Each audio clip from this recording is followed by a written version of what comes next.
It's Saturday the 7th of December. I'm Ciara Evans, and this was a week that saw Labour attempt to reset the narrative, political chaos in France and South Korea, a pardon for Hunter Biden, and Vogue celebrating life on the runway. Grab a cup of something hot, put up your feet, and get up to speed on the 7 biggest stories of the week. This is the Standout 7 from the Smart 7. It's news, but not the news. It was a busy week for the Labour government, with the new initiatives around railways, stalking, cladding, and a major speech from Sir Keir Starmer as he attempted to reset the agenda and move on after the ongoing rows over Chancellor Rachel Reeves' first budget. First up on Monday, they set a deadline for the removal of dangerous cladding from high-rise buildings. It's been 7 years since the Grenfell Tower fire, which killed 72 people, but only a third of high-rise blocks have been fixed, and over 500,000 people still live in potentially dangerous accommodation. The new plan targets key developers and aims to speed up what has been a lengthy and dangerous process. Housing Minister Alex Norris says they'll also target the rogue developers who haven't taken action. For a lot of the responsible actors in the system, we've agreed with them that they will move forwards their timelines. So that's really good news. We then we're putting more money into enforcement to then go after those who are not doing the right thing. Campaigners point out the first remediation scheme opened in 2020, so 9 years seems like a long time when lives are potentially at risk. And Giles Grover from Ender Cladding Scandal said it's not good enough. They're considering lending where you can get a mortgage. The value's just downgraded massively. So it's all these warm words. OK, we'll make these promises. Something will happen a few years down the line. People still don't know when their home's going to be made safe. Tuesday saw Rachel Reeves announce the appointment of a COVID corruption commissioner, Tom Hayhoe, a former Tory cabinet advisor. His brief is to reclaim almost $3 billion in estimated waste, fraud and flawed contracts signed during the pandemic. Jess Phillips, the UK's safeguarding minister, was also announcing new initiatives designed to toughen up the law's response to stalking. New rules will see police required to inform victims of the identity of their stalkers, and protection orders will also be beefed up to prevent contact with victims while the stalkers are in prison. Phillips said even knowing the name of your stalker can help ease the victim's mind. Not having it helps nobody. Strengthening them and making sure that the legislation is all very important. But none of that will achieve anything unless we ensure that practice on the ground is also being enacted. Former Coronation Street actor and anti-stalking campaigner Nicola Thorpe said it's a small step, but it will make a huge difference. Not just to know the identity of the individual, but to rule out all the other people in my life, because this anonymous person became everybody. Just knowing that name, seeing a photograph of the person who is making your life hell can really make a difference. Transport and celebrity chefs seem to be the theme of Wednesday's Prime Minister's Question Time after the resignation of Transport Secretary Louise Haigh over a historic fraud conviction that she says revolved around a misunderstanding over a work phone. Tory leader Kemi Badenoch wanted to know why a convicted fraudster was ever appointed to the cabinet. Starmer wouldn't be drawn on the matter, so Badenoch switched topics to a celebrity chef, not Greg Wallace though. Even former supporters, Chef Tom Carriage, who endorsed Labour at the election, said that the budget was catastrophic. He built a real business employing young people, unlike his cabinet of trade union stooges, CV embellishers and an actual fraudster. Starmer wasn't too pleased about that and denied that he was considering any kind of relaunch of his government, while also reminding the Tory leader of her own party history. The only relaunch on that side of the house is the leadership bids of her rivals. And they should never be allowed to forget the damage they did to our country. Wednesday also saw the government moving ahead with plans to begin the process of renationalising the railways. It comes after years of passenger anger and frustration at continually rising fares and poor service. The first operator to be nationalised will be South Western Railways, and it's due to happen in May next year. But new Transport Secretary Heidi Alexander was warning that it's a complicated process and asking for patience. We have to make sure that we've got enough money to run the services that people want, because if you strip back your service provision, then people won't be able to get a train when they want to get it to where they want to get it. Thursday saw Prime Minister Keir Starmer set out a new set of priorities for his government. It's seen as a bid to reset the conversation after a budget that has attracted criticism from farmers and employers, along with the winter fuel allowance cuts that impacted pensioners. He said it's time for a change in mentality and a focus on getting things done. That is my plan for change, the driving purpose of this government, and we will stay the course. We will fix the foundations, repair the damage,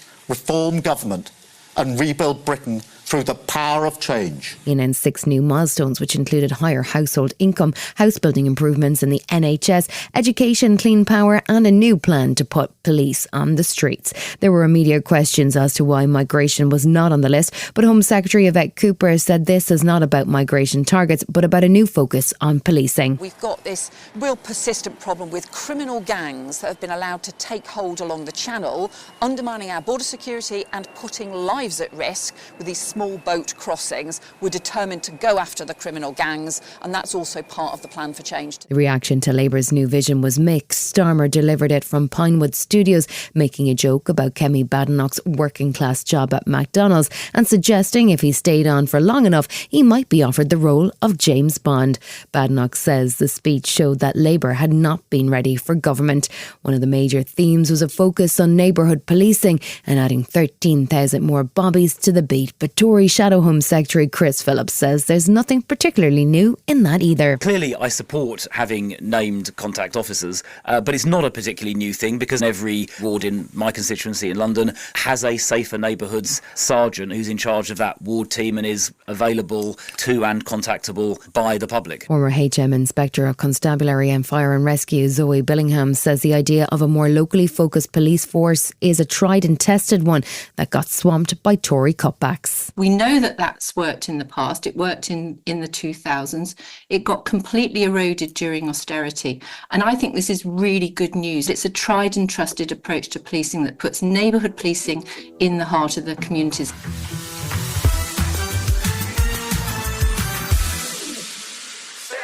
This week has seen a lot of political turbulence around the world, with democracy protests nightly in Georgia, a presidential election recount in Romania, and a brief period of martial law in South Korea, which could see the president impeached. Ireland bucked the trend with its general election, returning the 2 main parties with enough seats to form a new government. France was also facing chaos this week as the battle between Marine Le Pen's far right and the left-wing New Popular Front coalition both threatened to bring down the government on Wednesday. It came as new Prime Minister, former EU diplomat Michel Barnier has tried to push through a new austerity budget. Our country has to defend its interests in Europe and across the world. This is why, on the basis of Article 49.3, I have decided to commit my government to pushing through legislation for the social security budget for 2025. Sure enough, on Wednesday night, the French government collapsed after a no-confidence motion which was supported by both the left and far right in Parliament.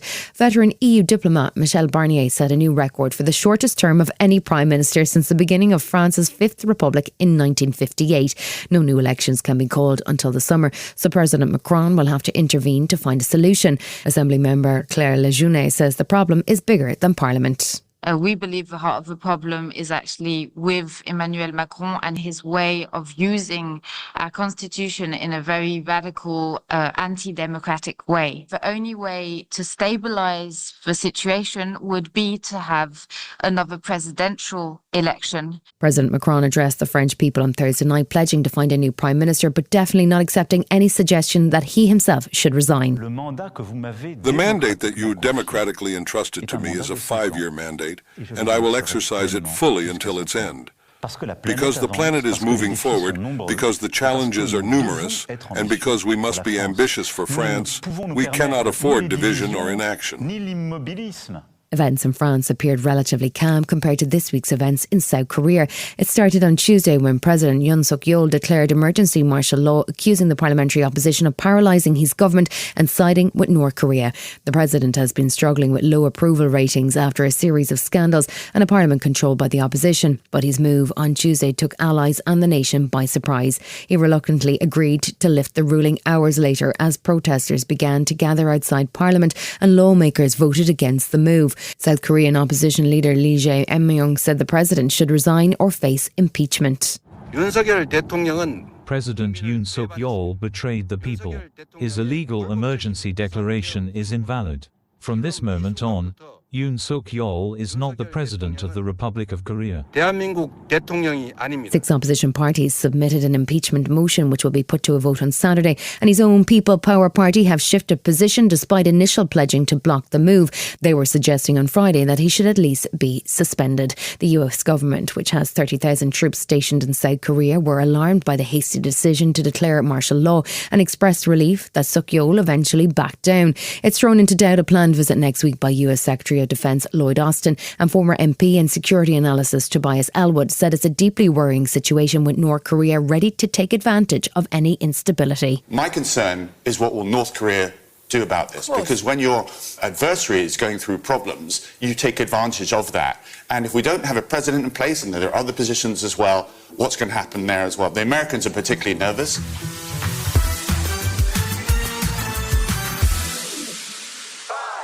This week has seen an uneasy ceasefire between Hezbollah and Israel in Lebanon, with both sides carrying out limited attacks but not enough to restart hostilities.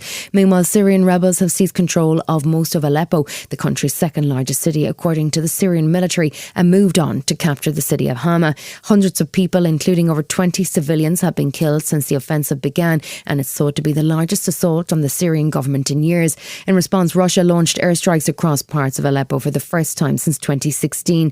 There were also strikes on Friday morning on bridges between Hama and Homs as the Syrian government looked to slow the rebel advance. US National Security Advisor Jake Sullivan says rebels took advantage of the disruption in the Middle East. Now, the speed of this offensive, I think, very much surprised the Syrian government and other observers in the region.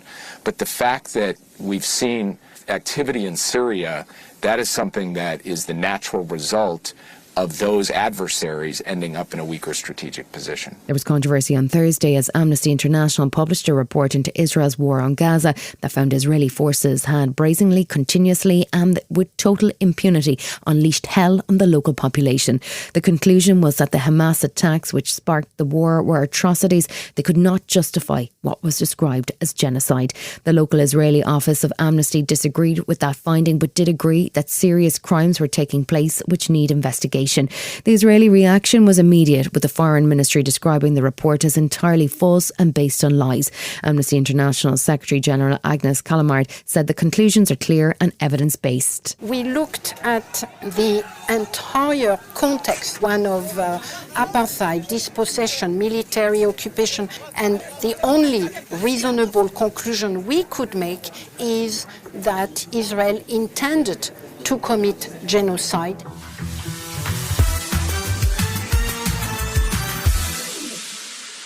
Donald Trump's new envoy to Ukraine, former General Keith Kellogg, hasn't even been appointed, but already Russia has signalled they have no interest in Trump's peace plan. German Chancellor Olaf Scholz was in Kyiv on Monday, presumably in a bid to reset relations after he called Putin directly last month. Scholz promised more weapons, pledging €650 million worth of aid, which he said would be delivered quickly. Zelensky was in a combative mood, asking for permission from the Chancellor to use German long-range Taurus missiles and asked where Russia should go. He said preferably to hell. The German Chancellor was more diplomatic but firm in his support for Ukraine. I am saying this very clearly to Putin here in Kyiv today. We have staying power, and we will stand by Ukraine for as long as it is necessary.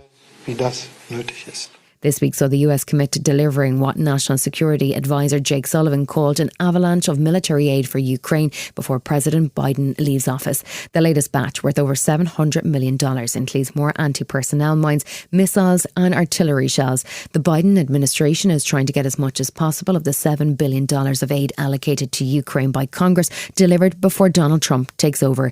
NATO members met in Brussels on Tuesday, but despite Ukraine's urging, it's unlikely there will be any membership offer for Ukraine soon. NATO Secretary General Mark Rutte said that he's aware of how difficult the situation on the ground is. Ukraine is entering another crucial winter, and Russia's aggression shows no sign of abating. Putin is ramping up his rhetoric and reckless actions.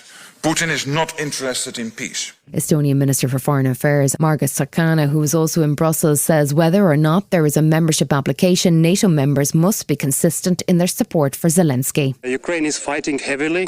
Bad thing is that Putin has not changed the goals. The goal is to destroy Ukraine. The goal is not to gain more territories. And we need to understand that till Putin has not changed the goals, the war will continue. Still to come in the Standout 7, Hunter Biden gets a pardon and Greg Wallace is simmering in hot water. Right after this. Welcome back. Early on Monday morning, US President Joe Biden issued a full and unconditional pardon to his son Hunter. It very specifically covers any offences Hunter may have committed between January 2014 and the present day, and it's aimed at protecting him from future Republican prosecutions. Hunter was facing possible jail time on federal gun and tax charges, and with Republicans obsessed with the president's son, his laptop and his colourful past, Joe seems to have been trying to insulate his son from future persecution. Jill Wine-Banks is a former Watergate prosecutor. Hunter Biden, first of all, would not have ever been prosecuted for the gun crime, but for his last name. He was addicted. He has now been sober for many years, and this is a time when it is really appropriate for a grant of clemency. Incoming President Trump has already called the pardon a miscarriage of justice and hinted that in response he'll pardon the January 6th insurrectionists. Democratic Congresswoman Jasmine Crockett is backing Biden. We know that we have a 34-count convicted felon that is about to walk into the White House. So for anyone that wants to clutch their pearls now, I would say take a look in the mirror. As some of Trump's cabinet picks struggle with public scrutiny, Mark Zuckerberg is the latest tech billionaire to try and get a seat around Donald Trump's table. He was at Mar-a-Lago for Thanksgiving and apparently brought a prototype of Meta's new high-tech sunglasses as he bids to influence tech policy in the new Trump administration. Donald has been busy handing out jobs to billionaires, and he heads to France on Saturday to be a guest of Emmanuel Macron at the reopening of the Notre Dame Cathedral. Meanwhile, Keir Starmer, in a speech at the Lord Mayor's banquet, was politely but firmly pushing back on suggestions he would have to choose between a relationship with the US under Trump or Britain's European allies. Our relationship with the United States has been the cornerstone of our security and our prosperity for over a century, and we will never turn away from that. We call it the special relationship for a reason.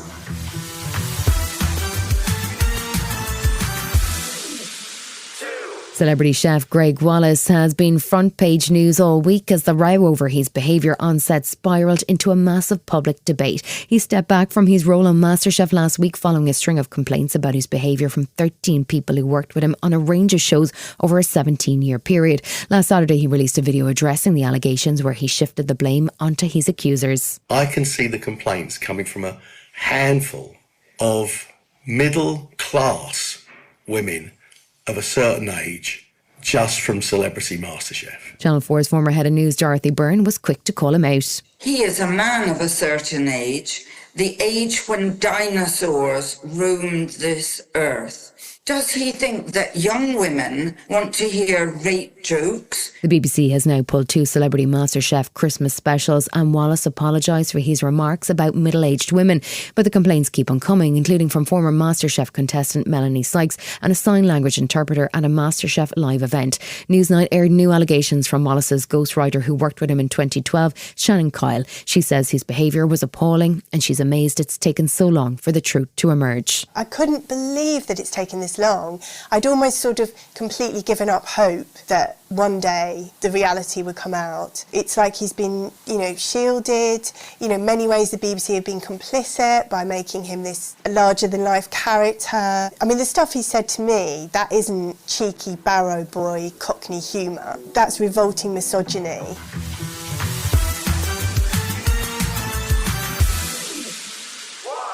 She's definitely a style icon in her own right, and her distinctive sunglasses and bob haircut were a surprising sight on BBC Breakfast on Wednesday morning. She is, of course, Dame Anna Wintour, Editor-in-Chief of Vogue, also Chief Content Officer for Condé Nast. She's ruled the roost at the pinnacle of fashion for over 30 years, and she popped up to talk about a new immersive exhibition celebrating the history of Vogue and narrated by Kate Blanchett, which is just about to open in London. Vogue Inventing the Runway is at the Light Room in London's King Cross and features the work of more than 60 designers. She wasn't giving much away, though, about her iconic image. What I'm interested in is the creative aspect of my job. My outside life is really something, in a way, I feel has been talked about more by people who don't really know me. And what I care about most passionately is the work and the people that I'm so lucky to work with. You've been listening to The Smart 7. We'll be back tomorrow at 7 a.m. Hit that follow button and have a great day. Give us 7 minutes, we'll give you the world.